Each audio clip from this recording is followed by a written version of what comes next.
maanta waxaan maaragtaa shirka amniga uu hogaaminayay ra'iisul wasaaraha waxyaabaha looga hadlay waxa ugu muhiimsanaa la dagaalanka argagixisada oo u ah dalkan howl aad u muhiim u ah shacabka Soomaaliyeed sugidda amnigooda.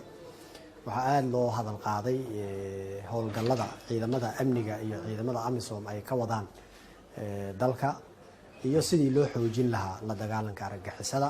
waxaa aad loogu amaanay ciidanka xoogga dalka Soomaaliyeed shaqada muhiimka ay hayaan oo maaragtaa ay ku baacsanayaan argagixisada howlgallada muhiimka ay fulinayaan. sidoo kale ciidamada AMISOM oo iyagana shaqo muhiim ah dalka ka hayaan. sidoo kale ciidamada booliiska Soomaaliyeed iyo nabad sugidda oo amniga caasimadda iyo guud ahaan dalka kaalin weyn ka geystay. waxaa looga hadlay amniga doorashada oo asagana muhiim ahaa iyo sidii loo sugi lahaa gobolada iyo guud ahaan magaalada Muqdisho oo wardhow lagu soo fool leh in maaragtaa magaaladaasi ay maaragtaa doorashadii guddoonka iyo doorashadii madaxweynaha ay ka dhacdo.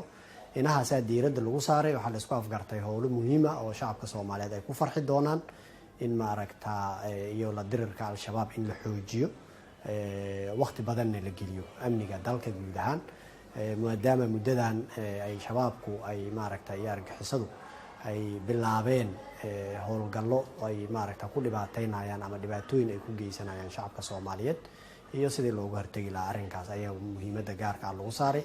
ra'iisul wasaaraha wuxuu bogaadiyey dhammaan ciidamada qalabka sida shaqada ay dalka ka hayaan iyo guud ahaan AMISOM wuxuuna faray in howlgalladaas si degdeg ah looga shaqeeyo.